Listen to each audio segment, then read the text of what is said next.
I can't hear you. Is this okay? Are you all muted? Yes, everyone's still okay. muted. I'm just waiting until it's 2 p.m. and then we can start. So a few more seconds and we're ready.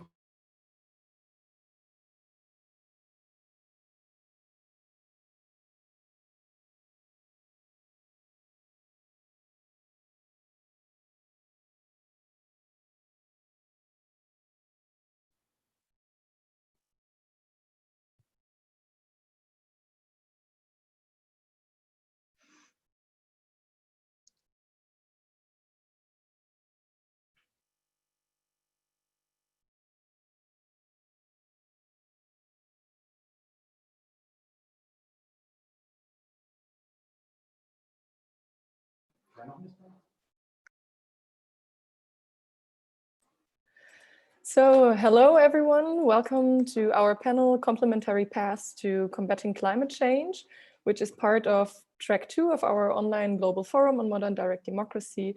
So track 2 on climate sustainability and direct democracy.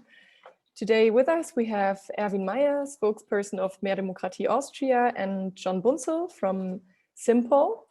And before we get started, just a few things that you should know about the session. So first of all, we'll live stream on YouTube.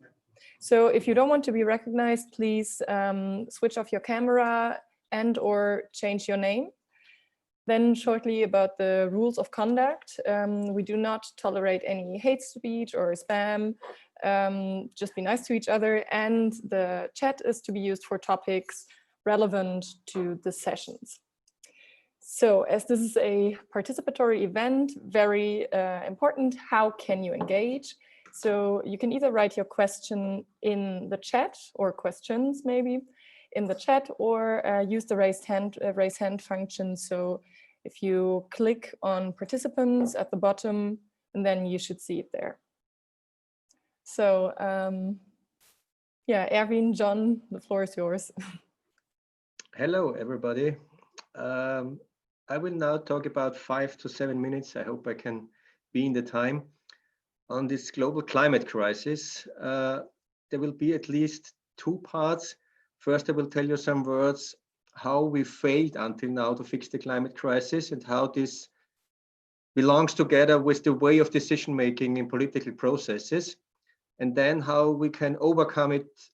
We can overcome those problems by using more direct democracy, especially using citizen assemblies. So let's start about climate change. As we can see it until now in history, in the at least last 30 years, since the climate conference of Toronto, this was the really first important one in 1988, and 4 years after, since the Earth Summit in Rio in 1992, man-made climate change is clear, it's proved, it's verified. We know all the facts. We have the IPCC since 1990, and in the meantime, 5 reports on that. And after all that time, in 2015, there was the Paris Agreement, and we fixed at least a climate goal to limit global warming compared to pre-industrial levels to 1.5, maximum 2 degrees Celsius. But we are nowhere on the way to reach these climate goals. The global emissions until 2019 are still rising. And the instruments to fix global greenhouse gas emissions are nowhere there, are nowhere decided. And to say it clearly, the Paris Agreement is good in setting goals, but there are no sanctions fixed if we miss it. And the Paris Agreement alone is not enough to reach the climate goals. Why did this happen in the last 30 years? On many conferences, they are called COPs, Conference of Parties. We had Kyoto and we had many more. What happened there? We had heavy lobbying of the industry, especially of the fossil fuel industry. And it was easy for them to make a very successful lobbying strategy because the decision making in international policy making, especially on the UN level, is very centralized. You have a few governments who make the decisions. And I was a lobbyist by myself, to be honest, for the renewable side. I know how to lobbying. It is much easier to concentrate on some few people. And if you have a strong influence there, you get the decisions you want. That means the people, the billions of people all over the world are not in any way part of this UN policy decision-making process in the climate crisis.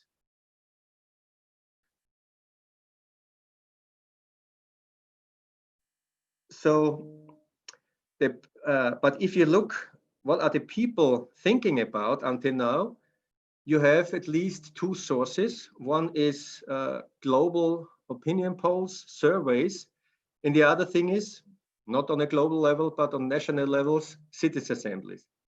And if you follow both sources, you can see you have already a huge majority in favor of stronger climate policies. And not only, as it is normally said in a more general way, are you in favor of stronger climate policies or not? No, no. There are a lot of surveys where you ask the people in a very precise way. Are you in favor of carbon pricing, of CO2 taxes? Are you in favor of stronger bans or more subsidies? And do you accept higher electricity prices, etc., etc.? All these things have been asked. And you always have broad majorities. You have it in Europe, you have it in Asia, you have it in the US. You really have it on a global level. I have found all those links. If you can, I can send it afterwards if you're interested. So the people are on the side of a more stringent and more ambitious climate policy. The governments until now failed, and we have rising greenhouse gas emissions until 2019. You know, COVID will reduce the emissions by 5 to 10% in the year 2020. So what is the way out of it? Until now, I only described the problem. Of course, as an activist for direct democracy and more participation, I follow the Swiss example. And I found the Swiss climate policy in the German Watch list, and it was on the 16th place. And in recent years, Swiss was even better among the best 10 countries in climate policies. And if you look at the effective carbon pricing, I'm an economist concentrating on CO2 pricing. If you look at the OECD effective carbon pricing, Swiss is #1. It has the highest CO2 prices in the world. And if you know that all decisions, especially concerning money, especially concerning taxes, especially concerning energy policies and transport policies, are decided either by referenda in Switzerland, or could have been decided by referenda because they have the facultative referenda, you know what's going on in Switzerland is the will of the sovereign, is the will of the people. And they are #1 in CO2 pricing worldwide. So that makes me hopeful that if the people have more influence, you have a better outcome. Second thing is, we have closely followed from Democracy International and also from Mehr Demokratie, Austria, the Citizens Assembly in Ireland, UK, and France. And if you look at the outcome, at the recommendations, it was about 13 recommendations in Ireland, as I remember, 50 in the UK, and 150 recommendations in France. In general, I would say they're much more progressive and ambitious and far-reaching than government proposals until now. If you compare it, for example, with the NDCs, the National Determined Contributions made by the countries in the UN process. So we can really say, if the people come together, are informed in a very good way, and if they are moderated in a fair process, they are at the end, they are more likely to support strong climate policies than before. There have even been some studies by James S. Fishkin in the US on green electricity in Texas. So there's really proof on that. It's not just a hope. So the proposal I do is, let's bring Citizens Assembly and the idea of involvement of ordinary people, randomly selected, let's bring it on the UN level. There is already existing some participation, say, tool and involvement of people, especially concerning the young people. It's called YUNGO, Youth Participation in the UNFCCC Negotiation Process. So there is already some instrument existing, but of course it's just concentrated on the youth and it's not randomly selected, it's not representative. So, but this could be improved. And we could do it on a global level. We could use the registration. We could use, as in one citizen assembly, telephone numbers to reach the people. It could be in cooperation with governments if they are in favor of this idea, but it could even be done without the acceptance of governments.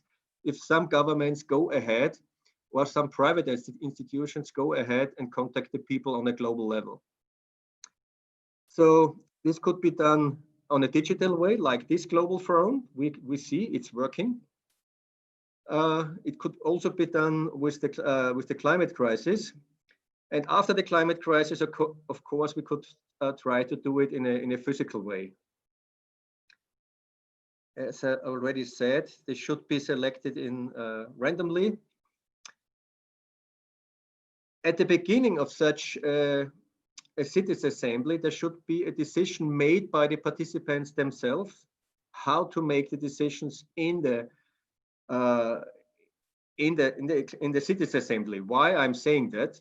Because if we compare the Irish, the France, and the British citizen assembly, sometimes it was simply majority decision, as in Ireland, and sometimes you had to reach higher quorums to make a decision for a recommendation. And especially on the UN side, we have a huge problem by blocking far-reaching decisions by veto of only a few countries. It's 196 countries in the UNFCCC process. So we have to overcome this by majority decisions, but the people should decide on that.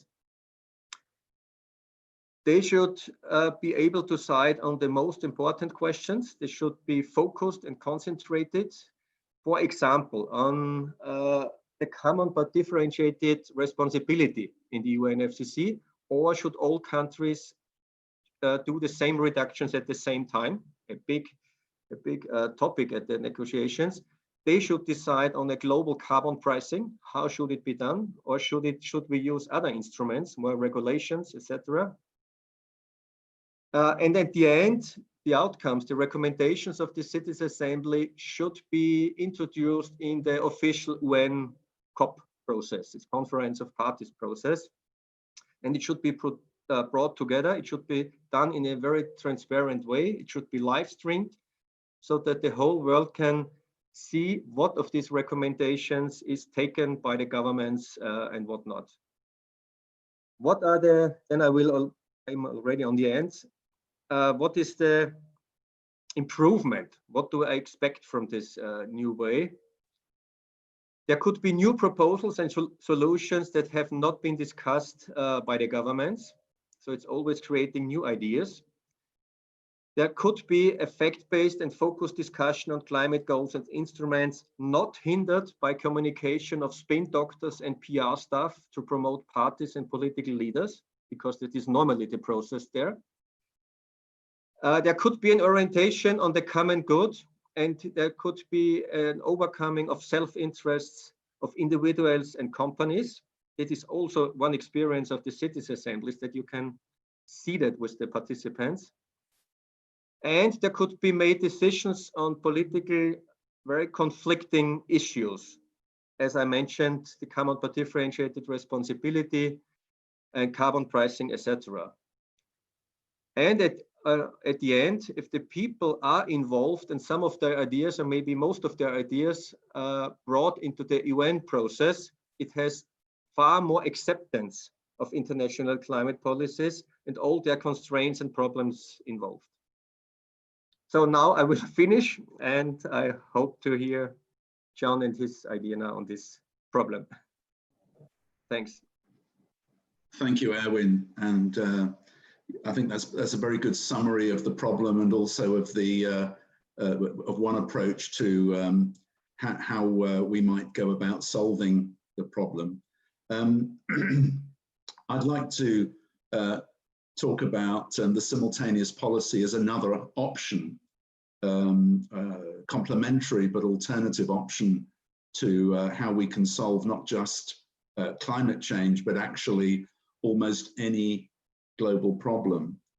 So I actually did a presentation on Monday, which you can look up, which gives a much more detailed explanation of what the simultaneous policy, or SIMPOL, as we call it for short, is about.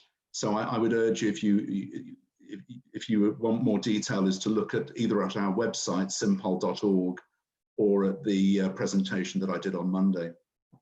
But just to give a very short overview, SIMPOL starts from the question, why? Why is it that politicians and governments are not acting on climate change? Because it's simply not true that people are not aware of the problem. Everybody's aware of the problem. Governments are aware of it. So why aren't they acting? And the barrier to that action is what I call destructive global competition. So it's a kind of vicious circle. And it's actually not difficult to understand, because just to solve climate change, the answer would be to cut emissions. And in order to get emissions cut, you have to increase taxes on carbon. But the problem is that any government that acts significantly in advance of any other government will only make its businesses and its industries uncompetitive. And that will cause those industries to lose profitability against their competitors abroad. Jobs will be lost and will move abroad. And so no government wants to take that action. So the problem we have is, it's a little bit like, I don't know if you know some of these old hotels that have these revolving doors, and all the governments are standing outside. They're saying, after you, and then the other one is saying, oh no, please, after you. They're all, nobody wants to go first because they don't want to harm their economy.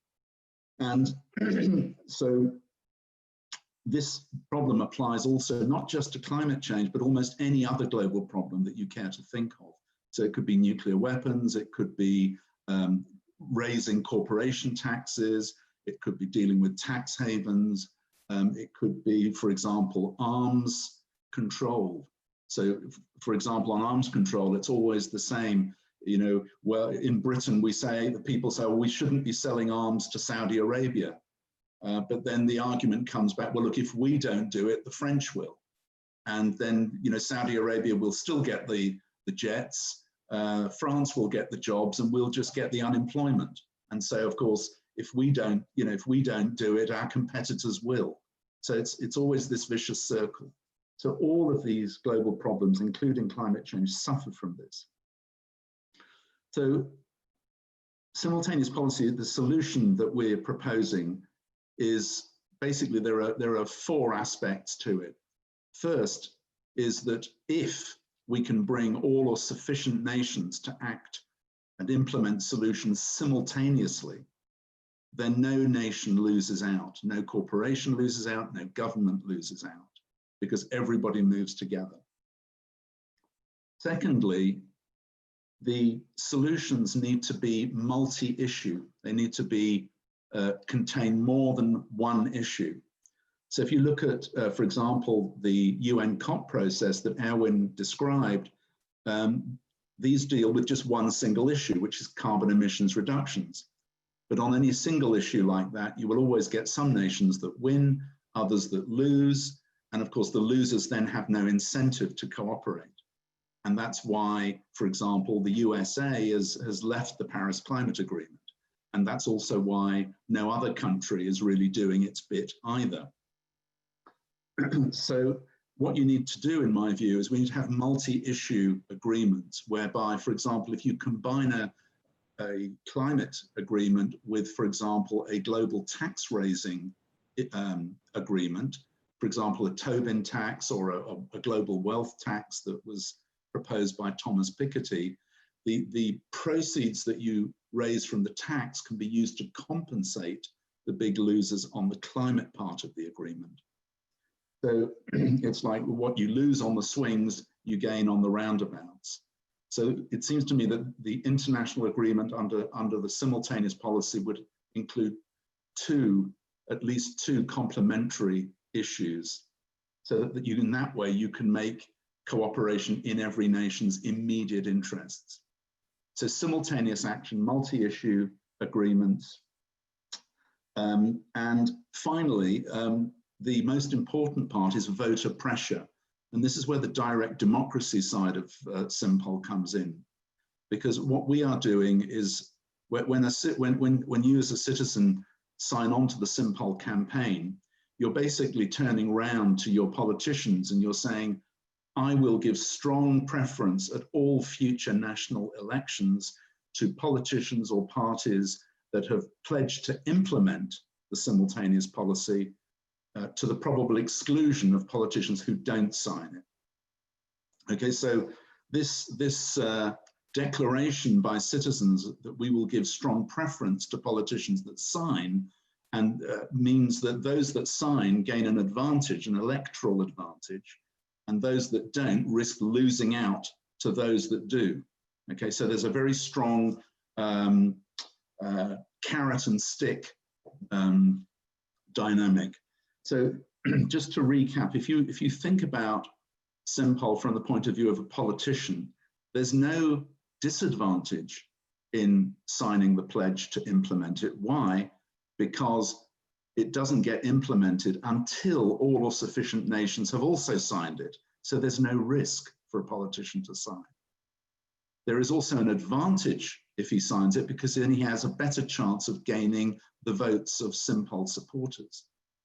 But if he doesn't sign up, but his competitor signed, he could lose his seat. Okay, so there's a very strong citizen pressure, voting pressure, that coming from below, that drives our governments towards global cooperation. And so far, the results that we've had show that the process works. In the UK, we have 100 members of parliament who have already signed the pledge to implement the simultaneous policy. They come from right across the party political spectrum. We've got significant numbers also in the Irish Parliament and in the German Bundestag.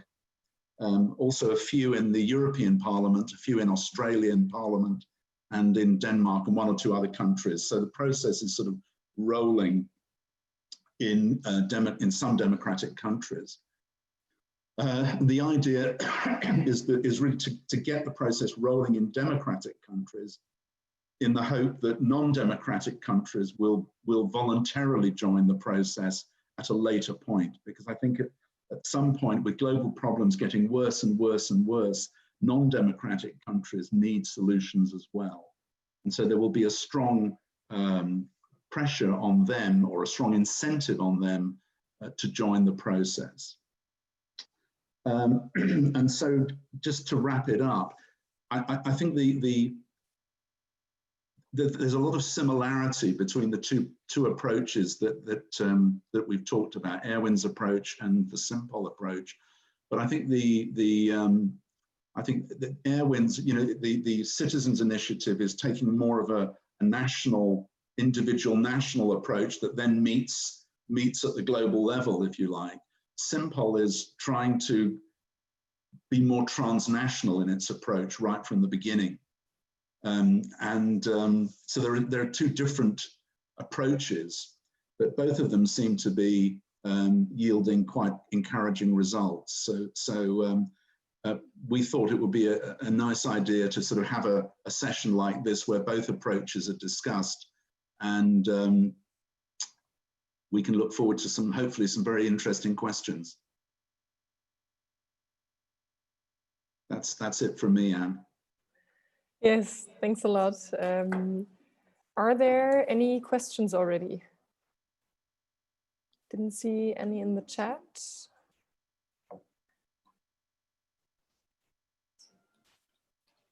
Okay, Alfred, thanks for your question. Do you want to read it out?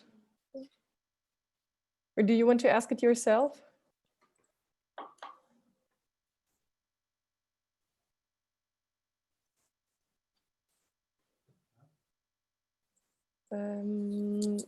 You have to unmute yourself. I don't know if you... Now it should work, yeah.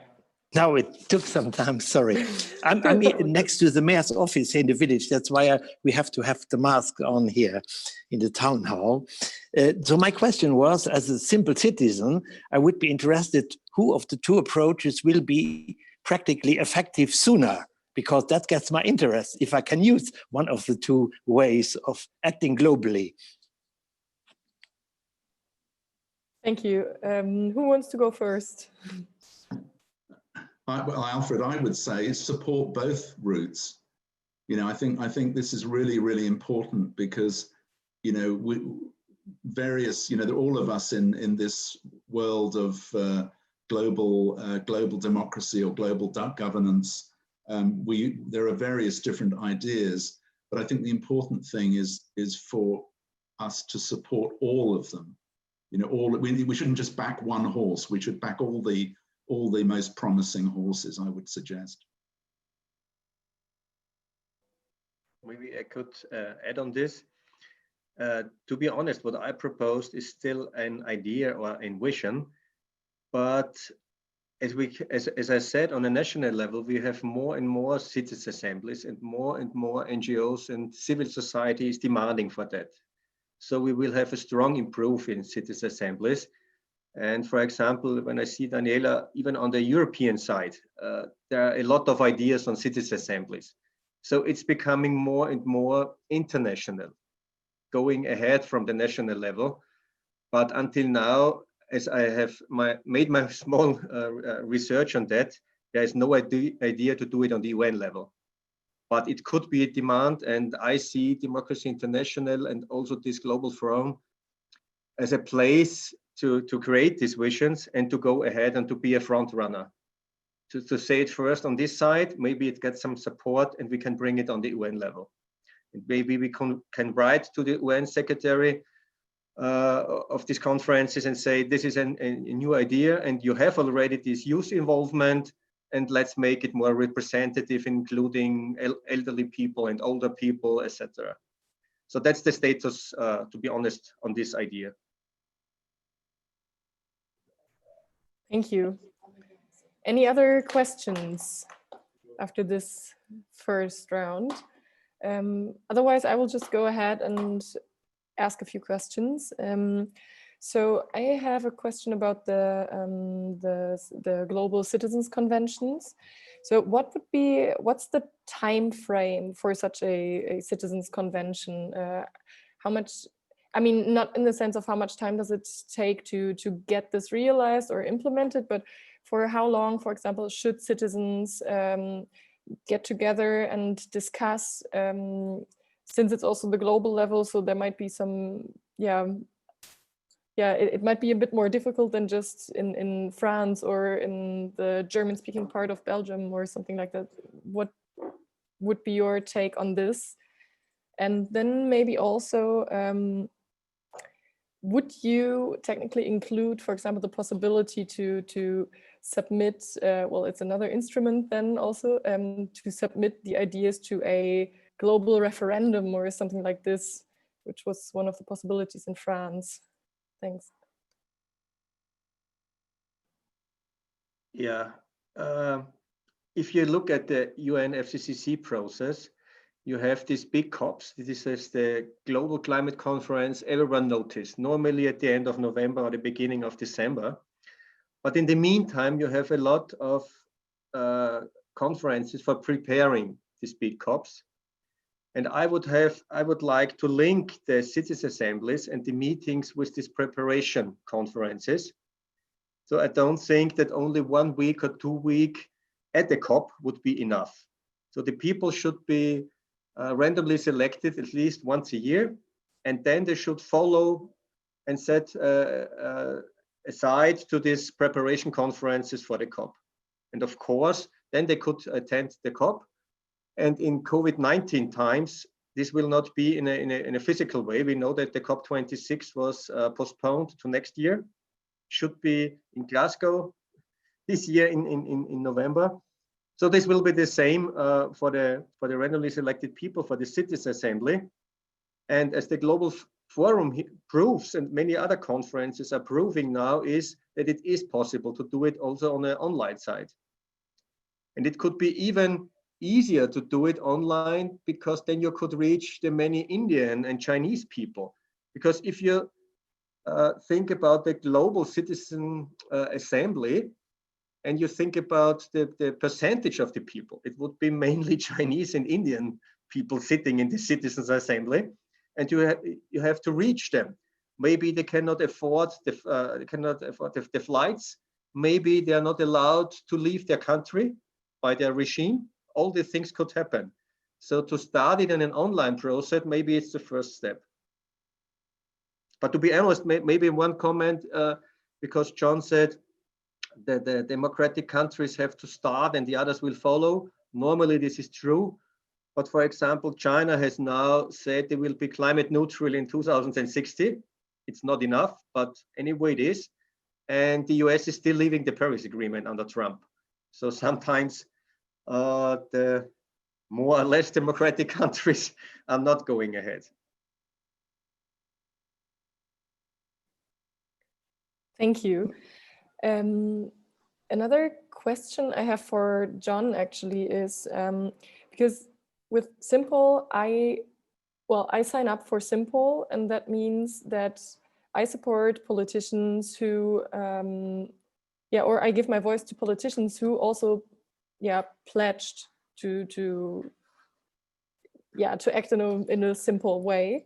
But what, for example, happens if I don't agree with the simultaneous policy that is being introduced? I mean, I could be interested in one topic, and then suddenly,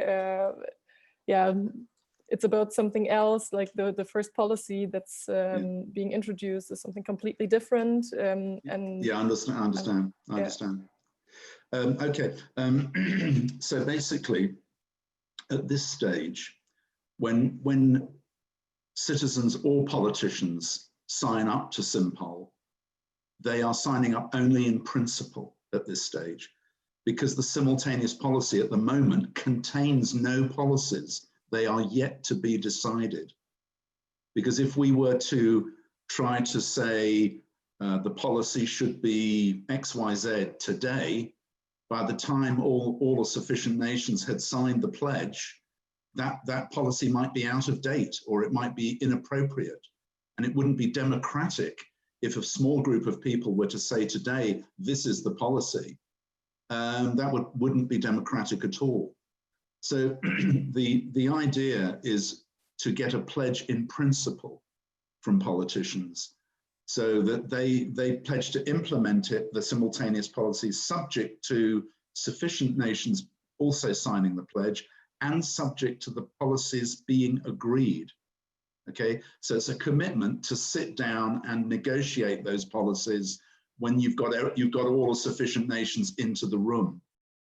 Now, the other point about it is the voting pressure, Anne, is so as a citizen, when you sign up, just to repeat, you're saying, I will give strong preference to politicians or parties that have pledged to implement the simultaneous policy alongside other governments.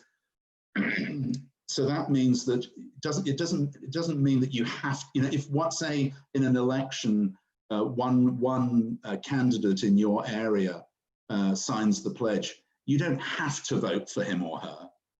But what we are doing as citizens, we are giving a strong signal to politicians that they are much more likely to get our votes if they sign the pledge than if they don't. And we've seen this work incredibly powerfully in some of the electoral areas in the UK during elections. In some constituencies, they're very tightly contested between Labour, Conservative. They're often it's hanging on just a few hundred votes. And what we find is, if we get one candidate to sign up, then the Green Party signs up, then the Liberal Democrat Party signs up, then the Labour candidate signs up, and then the Conservative candidate signs up. Okay, because they've got no choice, because we never tell them how many supporters we have in their area. So we keep them guessing. And so they're thinking, well, on the one hand, if I sign up, I don't risk anything. But if I don't sign up and my competitor does, it could be the end of my campaign. So it's very, very powerful, and we found that it actually works quite well also in proportional representation systems. Now, the other point I would like to say is, yes, the pledge is just in principle, but this voting power that SIMPOL gives to citizens also gives us the power to decide what the policies will be eventually when we get to that point, you see. So SIMPOL is a kind of direct democracy, but it uses the power of the vote to give politicians no choice but to implement what SIMPOL supporters globally decide. You see, so that's the. Does that answer your question? Yes, yes, Good. it does. Thanks. And we also have another comment in the chat. Geza, do you want to read it out yourself or ask your question aloud? Happily. I like both ideas, and particular sympathy towards the random selection of people for a future citizens assembly at the UN, if it happens. To John's presentation, I have one comment. Just the European Union just made this kind of first move, which you describe as countries are afraid of making. That is with 750 billion euros behind the European Green Deal, as announced by the European Commission President 9 days ago. And then there is a question which is to both speakers, and I think I start using the screen where my camera is, because otherwise I'm looking above the head of everybody else, is that how do you intend to deal with three particular members of the P5, the permanent members of the United Nations Security Council? Two of them are not democracies, and we don't know anymore whether the United States remains for long under the present circumstances prior to the elections. So since they are having their veto power, and any one of them can veto any significant decision by the Security Council, which has the real hard power within the UN system, what is your game plan how to deal with that? It seems much easier and logical to advance in countries where there is a democracy or some degree of democracy at least. But how do you deal with those countries which are actually not acting despite this Chinese announcement? Well, we will see how it happens, the implementation of that. But how would you see the possibilities of actually making some success on that matter, on the three members, the three non-European members of the Security Council? Thank Can you. I just answer your first question about the Green New Deal, the European Green New Deal, Geza? I mean, you're right that sounds like a big first move, but if you look at the detail of the proposal, it includes a border adjustment tax, which means that because of the higher costs that the European Union will be imposing on its industries to reduce emissions, there will be a tariff implemented on any imports from countries that are not applying the same measures. Now, if that works, then yes, the border adjustment tax might be a way to avoid, might be a way to solve the problem. But it's a question of whether other countries, well, it's firstly a question of whether the border adjustment tax will be compatible with World Trade Organization rules, which it may well be, I don't know, but that's one question. And then the other is whether other countries will follow suit. So that could be one way to solve the first mover competitive disadvantage problem, but we have to see. But in the meantime, I think, like I said, I think it's important to pursue all of these things. And like I said, the problem of first mover competitive disadvantage doesn't just apply to climate change. It applies to many, many, many other global problems that we're facing today. Thank you. Sorry, Erwin, did you want to answer? Yeah, of course, a lot of things. Now I have to make my notes for collecting all those arguments and questions. First, on the carbon adjustment measures, because we should be precise on that. The Commission is not talking on border tax adjustments, as far as I know. They want to avoid the word tax at all, because as you know, in the EU, the moment you are mentioning the word tax, it's an anonymous decision, and you will never get it together with Poland, Czech Republic, and all the other countries. So what they are planning to do is a border adjustment measure, and that could mean that the importers will have to buy, for example, certificates out of the European emission trading system, because this is majority decision. This is much more likely to happen. The second thing, I agree that it sounds a lot of money, 750 million of euros, but they are not all additional. So this is including existing money, and it will be definitely not enough to bring Europe on a 1.5 degrees Celsius compatible emission reduction path.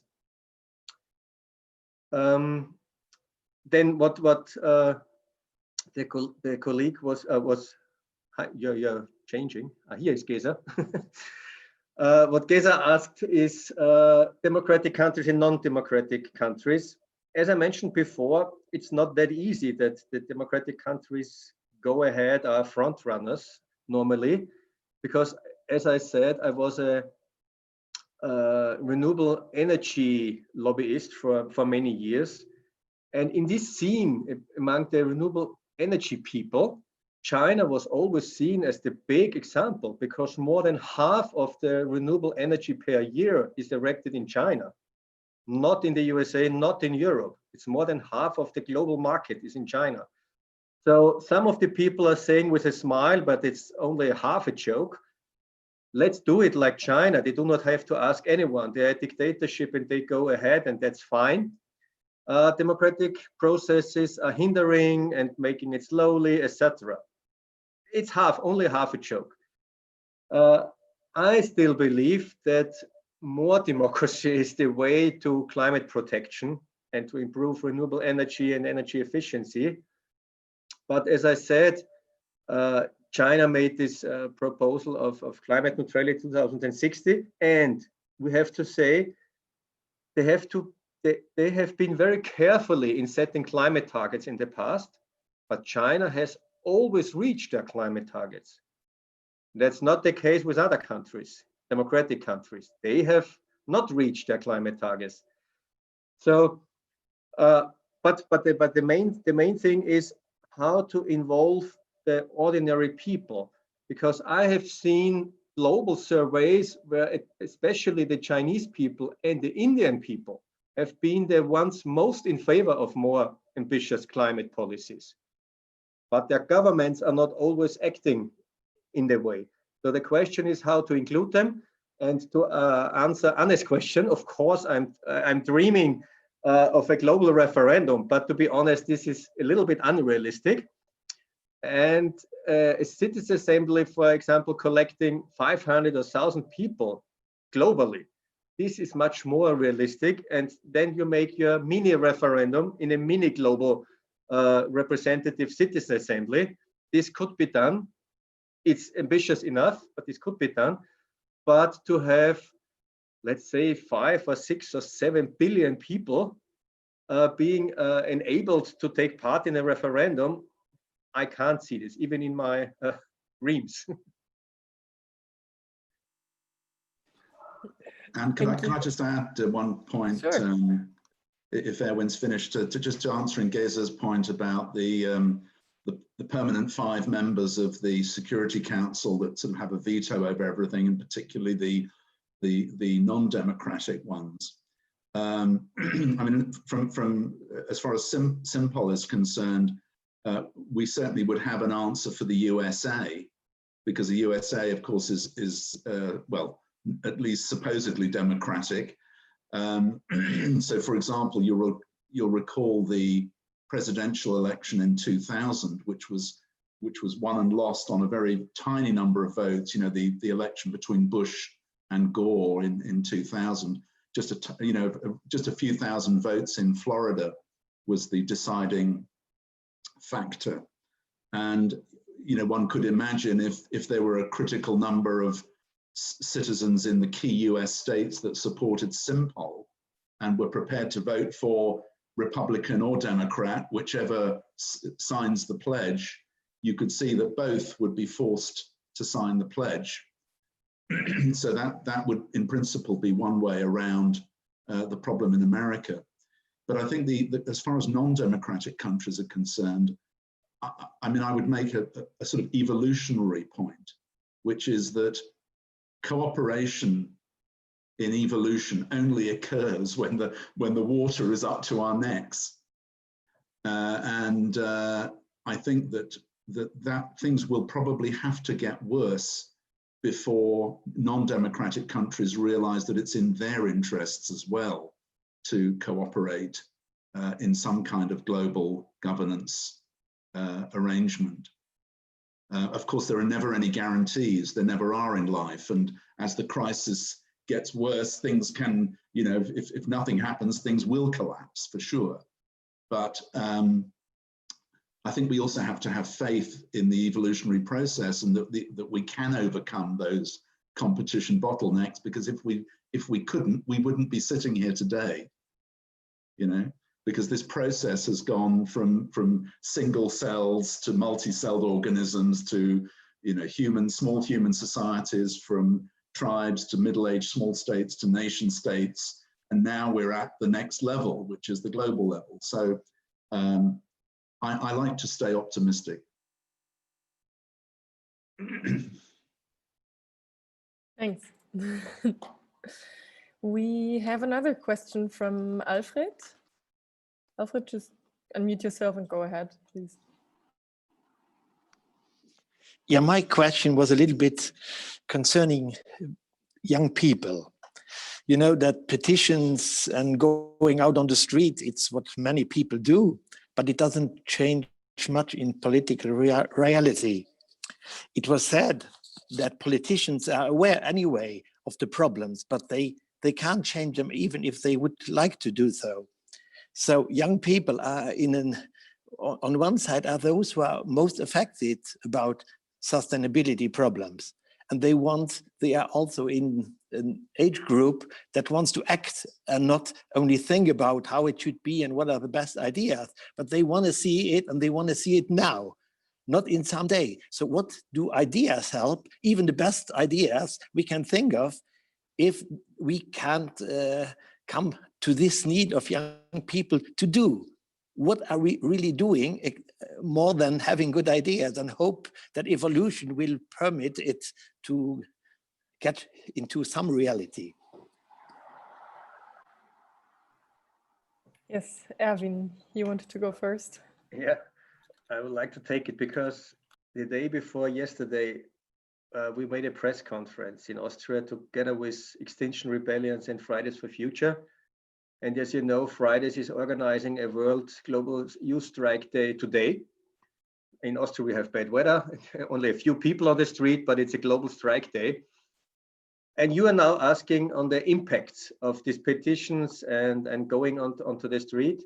Of course, I'm skeptic about only doing petitions in the long run, because they can be ignored by the political establishment. But I would say that the earth strikes of Fridays and almost everything Greta did had a very strong influence in climate policy, and much more influence than intelligent talks by experts of the last 20 years. And how did it work until now? They have been on the street, they changed public opinion, and also the elderly people and the parents for future and scientists for future and grandpas for future, whatever. have been such a big movement that the Green Party got a lot of support in many elections.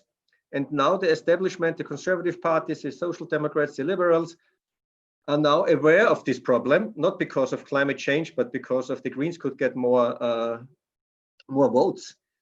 And that led, for example, to the new Green Deal. That was the only reason why the EU Commission took it up and made a new proposal. And now the Commission is saying minus 55% greenhouse gas reductions until 2030. And for 10 years, we had the goal of minus 40% to 2030. And it's just because of Fridays, I would say, just because of Fridays and some green election success. But now there's the problem.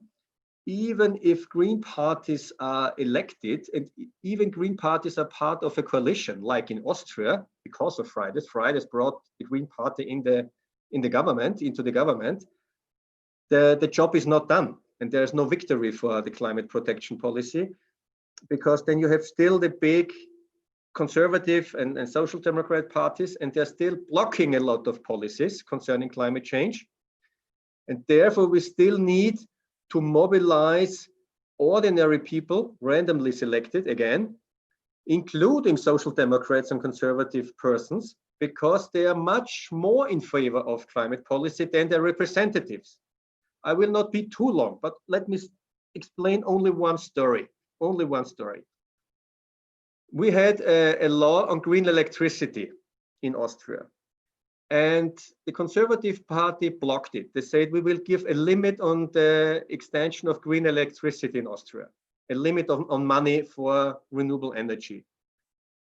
I was working for Greenpeace and made a survey how the people are thinking on green electricity. Could it be more costly per kilowatt hour, per bill, per year? What do you accept? And they said they do not want any limits for green electricity. They would accept higher prices for electricity. And I combined this with the election question, of the Sunday question, we say. What would they choose if the next weekend there would be an election? And so I had the conservative votes, and there was a huge majority for not limiting green electricity, to giving more money for renewables. And I went to the spokesperson for energy, to the Conservative Party, and I said, your voters said, go on with green electricity, give more money, don't block it. And he said to me, you are not explaining me my position. I'm part of the industry sector in the party. We do want a limit on green electricity, and therefore that's the position of our party. I don't care about my voters. Very straight, very straight. So the idea that voters can influence the position of their representatives is not really always working. And maybe that's a little bit a difference to what John said to the UK system. In Austria, you cannot vote for your representative. You're voting for parties and for lists. So there's no link between voters and the representative in the parliament. No link, no conversation, nothing. So to make it short, we need more direct democracy, we need initiative rights, and we need more citizens' assemblies. But I would say to be really thankful to Greta and her movement, she made, and the whole movement made, the biggest changes in the last 3 years ever in the climate change policies. Yeah, can I just add to that you're right, Erwin, that in some countries, like you say in Austria, that you're really just voting for parties, same in Norway, for example. And there, obviously, it would be much more difficult for the SIMPOL process to get going. But I think if there is a large enough block of citizens, the same competition principle would apply to parties against each other as it does to individual candidates against each other. So, obviously, you need a larger block of people to start with in countries like Austria. But again, who knows? I mean, the other point I would say, just in answer to Alfred, is you're right that younger people, I think they really rather switched off politics, and so they want to get out on the street, they want to be more active. But I think, what the history of the last sort of 40 or so years has told us is that protest and petitions are not that effective. And if you want a rabbit to jump, you have to dangle a carrot. If you want a politician to jump, you have to generally dangle a vote, and to do it in a way that puts citizens in the driving seat. And I can remember there was one story from an election in the UK a few years ago, where in one of the areas that was very, very finely balanced, it was just won or lost at the previous election on just a tiny number of votes. And we had just one supporter in that area. And he wrote to the different candidates, and in the end, they all signed up. And he rang me up and he said, "This is great, because as soon as we got the first one to sign, I knew we had them all by the balls," right? So, if we can convey that excitement of citizens taking back control of the electoral process, I think young people too, when they catch on to it, they'll see that it's incredibly powerful. So I think we need all of these methods, really. They all need to be, but we need to use them together in order to make a real difference, I think.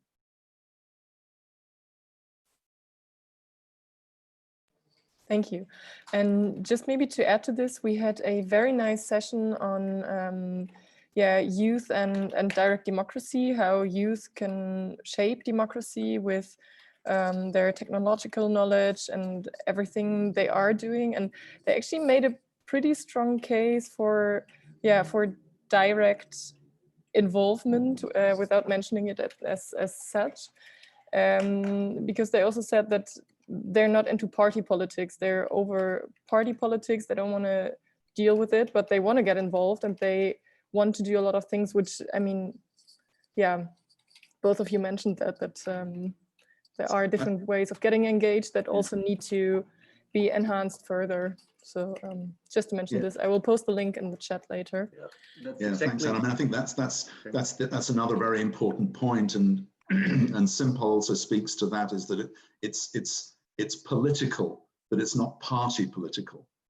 So we have support from right across the political parties in the UK, including the Conservative Party, and I think that's one of the because the parties on the right, what they are mostly concerned about is economic competitiveness, and the idea of simultaneous implementation completely obliterates that objection. So I think SIMPOL has a concept that is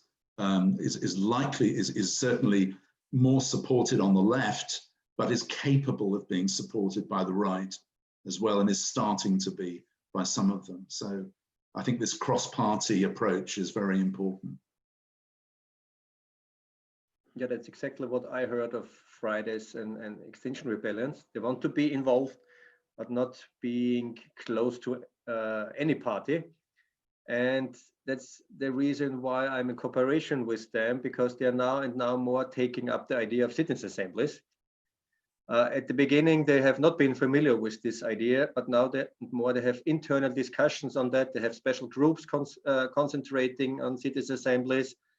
And I'm normally invited to explain it and to discuss it with them. I'm always the oldest one in this discussions, but it's going on, and they are realizing, as we, for example, heard also from Katharina, she was from Fridays for Future, now from the Austrian Volksbegehren, that just petition, right, is not enough, and just being on the street is not enough. You change the public opinion, you have some influence on the politicians, they take up your goals. But if it comes to the concrete points, how much carbon pricing do you need, and how should the money be refunded to the economy and to the people, etc., to the details, you are again out of the game. you're standing aside. And the experts and the lobbyists are coming together, 5 to 10 people, and they are making all the laws. That's the reality until now. And now this movement of the young people, they are realizing the system, and they want to get a foot into that process. And the way to do it is direct democracy with binding referendum, and to have citizens' assemblies to discuss the details.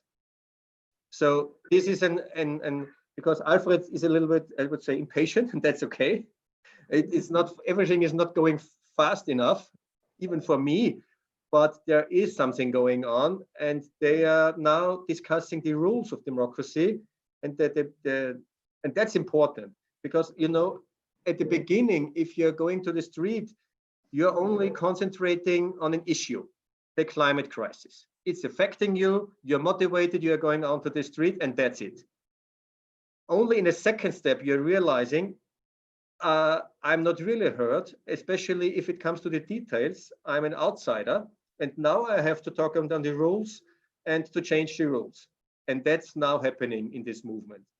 And it's especially for Democracy International, and especially for Mehr Demokratie, to be involved in that process and to helping them thinking about changing the rules and bringing it down on earth, on real policy.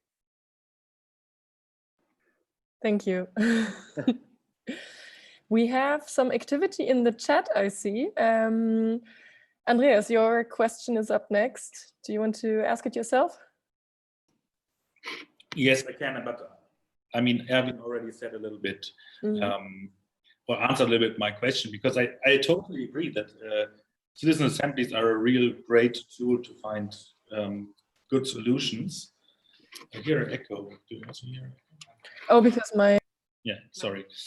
So yeah, I'm sitting together with the same room with Annes, so therefore I have an echo here in my ear. Yeah, so I totally agree, but also we have citizen assemblies now highlighted all over Europe. Everybody is doing that now. We are still missing, I think, from my perspective, the real direct say then afterwards to decide about these proposals. And this is also the problem I have with SIMPOL. So of course we are electing every 4 years. In some countries only parties, but sometimes we have the chance also to vote for individuals directly, and this of course can have a better impact then. But yeah, after 4 years, or every 4 years, we have this direct say, and then we have to rely on the commitment of the politicians. And I think this is the mistake in both of these proposals, that we need to have to find a solution to hold politicians accountable also in between these election periods, but also after having the decisions or the proposal of citizen assemblies. And therefore my only way to solve that is direct democracy, and so real direct democracy on every political level, which we also propose as Democracy International with the World Citizen Initiative, which is a proposal to at least set something on the agenda of the UN to decide then there. But of course, the dream would be to have an international referendum, to have a referendum on the European level, on the national levels, here in Germany, for example. Then we would really have a control function to hold politicians accountable. But on the other side, also the possibility to set topics on the agenda of policy agendas, because there's also something which we should not forget, and I agree there with John, of course, that because of the party positions of the international situation, it's not always possible to do what you really want to do, because you don't want to lose voters, or you are in economical have done challenges and so on. But yeah, with direct democracy, we can also be creative and set something on the agenda which are maybe too dangerous to do for some political parties or governments. Can I just answer Andreas's point about holding politicians accountable? I mean, as far as SIMPOL is concerned, as I explained in answer to Anne's question, their commitment to SIMPOL, the signing of the pledge, is a pledge in principle. So it doesn't commit them to implementing anything until all the sufficient nations are on board. And therefore there is nothing to hold them to, in a sense. So and also, however, if a politician, you might say, well, a politician might sign the pledge in advance of the election in order to try to get more votes from SIMPOL supporters, and then would cancel it afterwards. But if you think about it, there is no point in him doing that, because the policies don't get implemented until all the sufficient nations are on board. So any politician that cancelled his pledge after an election, or at any point, would simply be saying to the SIMPOL supporters, please don't ever vote for me again. You know, so there is absolutely no point in any politician cancelling their pledge. So the other point is that when a politician signs the pledge, they don't have to do it at each election. If a politician signs, they sign for life, okay? Unless they cancel it in writing, which no politician ever has. And so the support builds from election to election to election. So it's a much longer term process that we're advocating, which is quite different. But ultimately, it rests on the point that the real problem is this vicious circle at the moment, where nations don't really want to move first, and to try to drive them to do that is they're just not going to act against their own interests. It's as simple as that. And so we have to look at that broader picture, whereby we can get them all to move simultaneously, it seems to me. Can I have a short comment, Anna? Or I have a or maybe Erwin first of all. Sorry, yeah. Yeah, sorry. Your first question on the Citizens' Assembly. Of course, you're completely right. Citizens' Assembly as such, and even having more and more Citizens' Assembly, is not enough. Definitely not. Especially in Austria, we have, I would say, special experiences with engaging people and having no consequences. It's the so-called Volksbegehren, or agenda setting initiatives. For more than 60 years, we have agenda setting initiatives. Millions of signatures have been collected and had almost no impact on the political area at all. And citizen assemblies could be the same if they're just consultative. And if you ask politicians on citizen assembly, normally they say, oh, it's a nice idea, let's make it. But of course, it's just consultative. Like they hired their consultancies normally. They ask them, they have some inputs, and then they select what is nice and what is not nice, and what will be done and what will not be done. But this is not the way the climate movement and the young people should think about it. And to be very precise, because one person in the chat remembered me of Extinction Rebellions, and their third demand is citizen assemblies for a long time. That's the reason why we are working together with Extinction Rebellions. And there is a guide existing, a UK guide on citizen assemblies, and there's a German XR guide on citizen assemblies existing. And we took these both guides and made an Austrian guide on citizen assemblies on climate change. And why was it necessary? We improved it because what was exactly missing is the link between the citizen assembly and the political arena, or the decision making. This was not precisely described, and to be honest, as XR described it, it was not constitutional. It was not in line with the constitution. You could not do it in that way to say the outcome of the citizen assembly supported by 80% of the people is a law in the country. This is not possible. So you have to bring it either to parliament or you have to bring it to referendum. And therefore, the example of Macron's saying is the way it could be done. The participants of the citizens assembly should decide, and they should have the guarantee either to bring a law, so a really formulated proposal in the form of a law, either to the parliament, and there it could be decided 1-to-1 with no filter. This is the wording of Mr. Macron in the parliament, or this recommendation could be brought to a binding referendum. That's the way citizen assembly do make sense. If they're just consultative, they are like agenda setting initiatives and we can forget it. to be very precise. And this is one big recommendation in this Austrian guide on citizen assembly on climate change. To be honest, it's only existing in German. If it is necessary, we could translate it to English. Can I just ask one question, Erwin, of my own, if I can jump the queue, Anne, if you don't mind. How would you deal with, I mean, suppose you had in a particular country a binding referendum situation, a little bit like you have in Switzerland, Erwin, and let's say the proposal was for, you know, an 80% cut in carbon emissions or something like that. And as the referendum was being, you know, the campaign was going on in that particular country, all of a sudden, you know, and there might be a lot of citizen support for the proposal, but the business in the country would be saying, well, you know, if you vote for an 80% cut just in our country alone, then you're looking at thousands and thousands of job losses. And then by the time the date for the vote comes, the support collapses or dilutes. That's very interesting. I like the question. I like the question.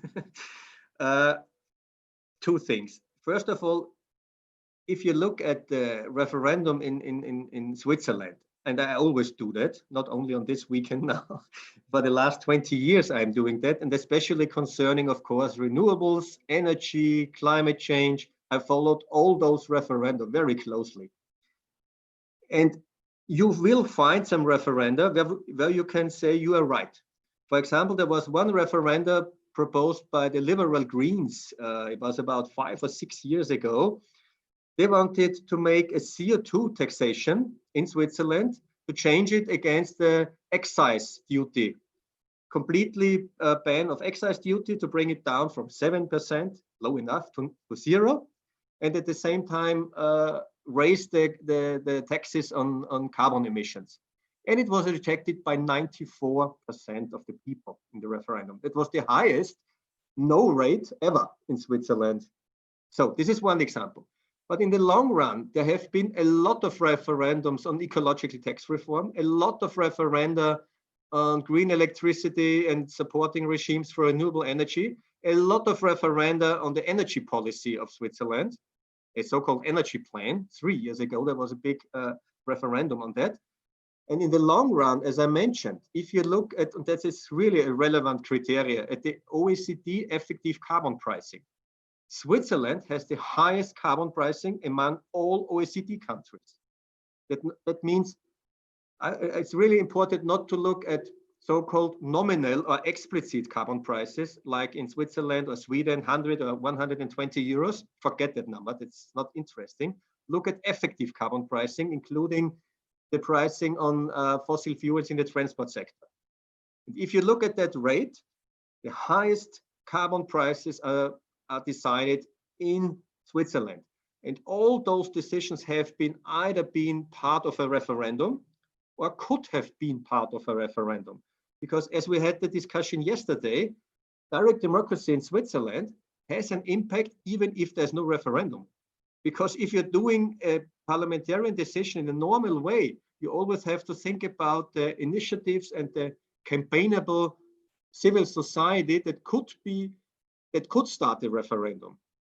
So in the long run, you can say all 100% in Switzerland's decisions are supported by the people. And only 3 to 5% of the decisions are brought to a referendum. So I can say in Switzerland, the business association is very strong. It's one of the strongest business associations in Europe we have. Switzerland does take care about their economy and their big companies, even in the referendum. And they are very strong in campaigning in referendums, the big business. And money plays a big role in the referendum. It's including a problem in the Swiss direct democracy, the role of money. But accepting everything, as I said now, they are still ahead in carbon pricing in the world. And as I said, in the German Watch ranking, and that's a really good ranking, I know the details about it, Switzerland has always been among the best 10 countries, and now they're on the 16th place, going ahead on many other countries in climate policies. So in the long run, I don't fear any bad consequences, including the economic instruments you mentioned, if the people have the say. The Swiss people take care on economic arguments. For example, they rejected a fifth holiday week, for example, because they said it's harmful to the economy. Mm-hmm. Well, I mean, I hope you're right. I hope you're right.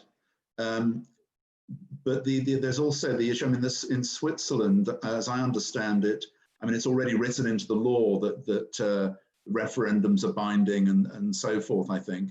But I mean, there is also, I mean, most countries, I don't think that's the case, is it? It's not a complete other discussion. We have the navigator, we can see at it and follow it. But in many countries, you have binding referendum, but to be initiated by the people, from the people brought to a referendum, this initiative right is only, I would say, implemented in some countries on the national level.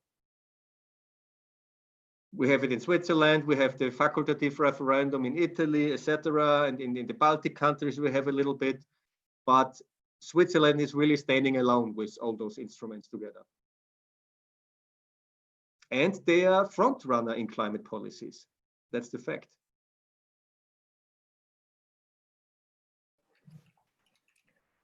Thank you. I see we have a lot of comments in the chat still. Well, really more comments than questions. Marian, you one post... comment. Yeah, just sure. to say now, maybe it's too late.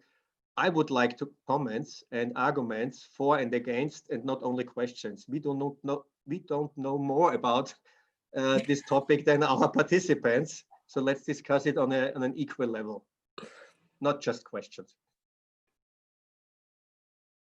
Yeah, so I would suggest if anyone wants to make a comment in the discussion, you can, I think you're able to unmute yourself. We're a medium group of people, so it should not be too confusing. So please, if anyone wants to go ahead, just unmute yourself and participate.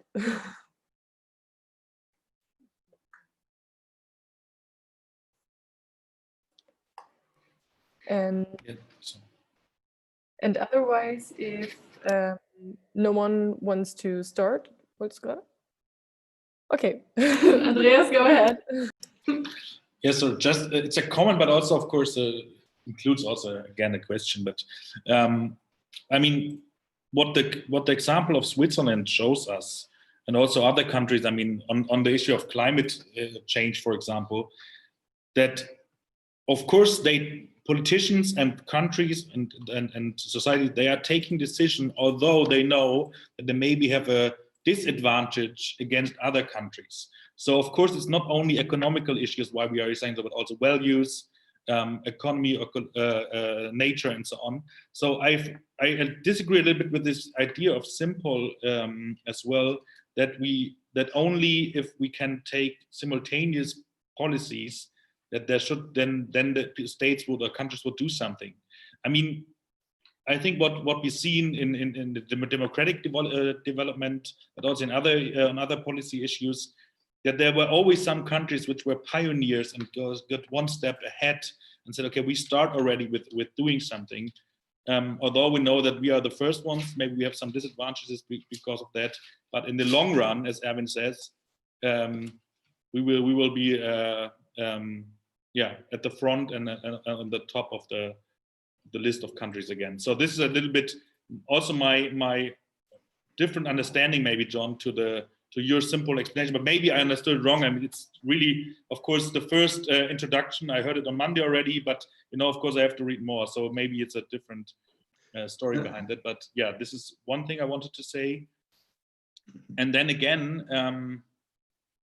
to also agree there with Erwin, I think the solution can only be more democracy. but then also real democracy, and this of course includes elections, so they are more on the simple side. And I'm also a fan of citizen assemblies, but yeah, they have to be combined with real control mechanisms by the people in general, and of course also by the people who did the were in the citizen assembly and proposed such measurements. Because you forgot, of course, one thing in the French citizen assembly, that Macron has a veto right, at least on 3 issues. But you know, so you can say there's no veto, we don't put it to a referendum. So there was not a totally free decision. Caroline is saying to me that's wrong, but at least the veto, Macron had the veto that it has to be then can be decided in the parliament, not on the referendum. Yeah. I would just like to intervene. Just answer that point, your first point, Andreas, about the sort of competitive, you know, this first mover problem. I mean, you're right that countries certainly can make the first move, but it depends on how big that move is. So if you look at climate change, for example, you know, if a country were unilaterally to cut its emissions by, I don't know, say up to 10%, that probably wouldn't make a huge impact on its economic competitiveness. But if we're talking about 50, 60, 70%, you know, that's a different matter. And so I think, you know, we need a slightly more nuanced understanding of this situation. And I think that also kind of, in a sense, answers a little bit Erwin's point about Switzerland. You know, it's economic competitiveness is a complex mix of factors. You know, it's not just about the level of corporation tax. It's not just about one or the level, you know, the tax on carbon emissions. It's a mix of factors. And, you know, some countries will have more options to move, others won't. You know, so I think, you know, both arguments are true in a certain sense, you know. I totally agree. And just a short comment, I just asked myself the question if we have enough time to follow the SIMPOL strategy. You know, because if I look on Germany, you know, this is the problem with, of course, with the urgency of the climate crisis, that if we would be in the 1950s, and okay, now we have to elect always people and politicians who would like to following these rules, and then we do that internationally, we would have the basis now to decide simultaneously. But at the moment, if we are looking now I mean, I only know the scientific study that we have to, you know, until the 2030, we have to be out of the, what is Kohlenkraftwerk? Carbon. Yeah, coal power energy and so on in Germany. So that means, for example, that until that time we only have 2 elections in Germany, and I think this is not enough, right? So this is a little bit my problem also with this. It describes a little bit an ideal world from my perspective, that if we are electing always people who have confirmed to this idea, then we would have the ideal result at the end. But I think this takes a long time. Yeah, I mean, I understand that. Sorry, what I described as, you know, SIMPOL obviously works most powerfully at election times, but politicians and parties can sign up anytime, and indeed some of them do. So it isn't restricted just to the electoral cycle. It can work at any other time. But you know, you're right. I mean, you know, do we have enough time? I don't know, and I think that's why I said right at the beginning that I think we need to support all of the horses. You know, we need to back all the main horses, rather than just trying to pick one or another, because none of us really knows what's going to work and what won't. So you know. To me, again, it's not an either or nor, because if you are engaged for citizen assemblies and direct democracy, it does not hinder you at the same time to go to elections and favor your politician and say you only get the vote if you are doing climate policies, for example. You can do both at the same time. But I want to comment on what Andreas said, and you're completely right. We need front runners. It never, big changes in the world never happened by consensus decisions at the same time. And again, the UN process process is an anonymous decision. It's 196 countries coming together and saying yes to one text. So this is a very long-lasting process. And if you are looking at the biggest success stories in climate and energy policies, it was always front runners, followed by some countries, and then copied and doubled by the rest of the world. For example, the feed-in tariff regime of Germany started in 1992. And it was the first industrialized countries that made a strong renewable support regime. In the year 2000, it was called EEG, and it's still existing. And this was the biggest success story of bringing 3% renewable energy up to 50% renewable energy in 2 decades. And this was copied by the US states, by China, by more than 50 countries in the world copied the German feed-in tariff supporting regime. That's the way it could be done. And that's the same with carbon taxes.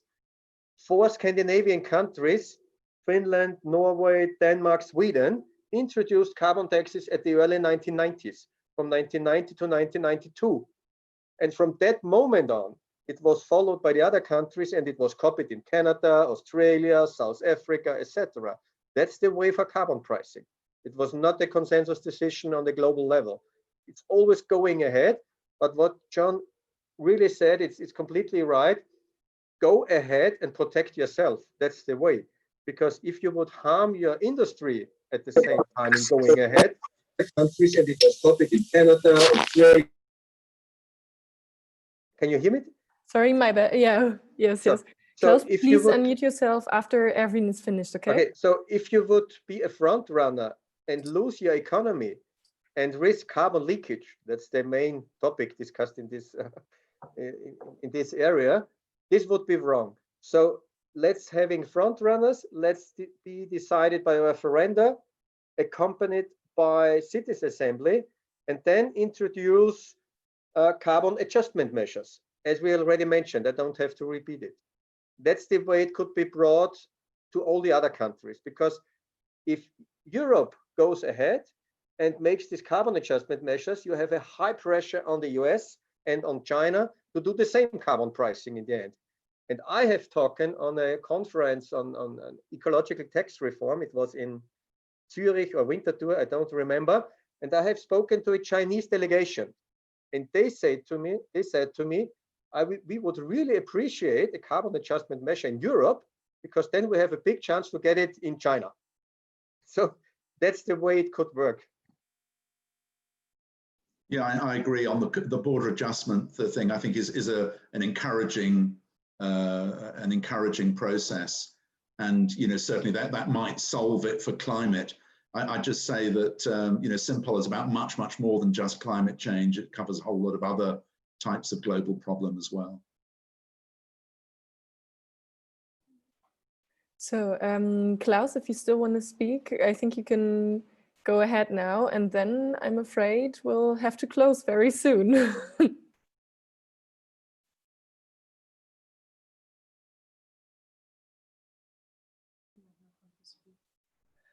Okay. Now? Yes, now. Okay. I watched the discussion, and let's say I'm not too far from Switzerland on the other side of the lake.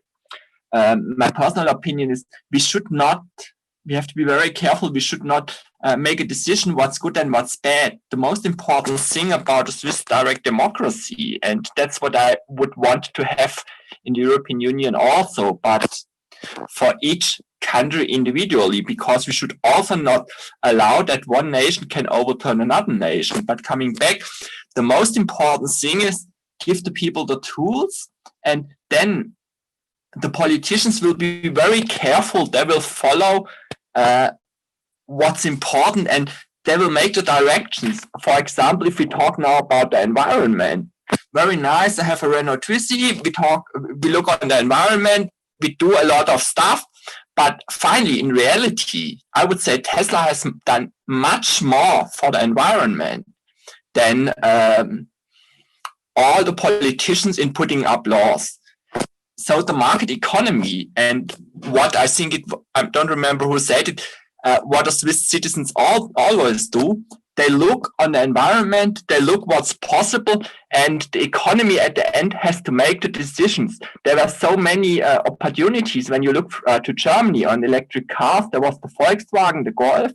There was this Hotzenblitz, I think in '95. And at the end, a small company, a person from South Africa was coming up and was pushing it. So looking back to Switzerland and direct democracy, what we should have is the tools to make it working. And most important is give the people the tools and set up, for example, for the European Union, a tooling set, a working set, and say, hey, that's it, that's what we want. Now I stop, sorry, people. Thanks. Yeah, thank you. And I actually think that was a very nice closing statement. Yeah, give the people the tools. If anyone still wants to comment, please go ahead. Otherwise, I would just thank everyone for joining in, for participating. And Yes, yeah, thank you. hopefully see you at our next session. I will stay in this conference for the next 5 to 10 minutes if there's some additional questions, because Gesa asked me. So. Okay, perfect.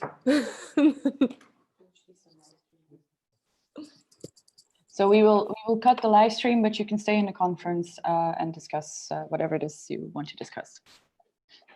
Okay, Thanks a lot.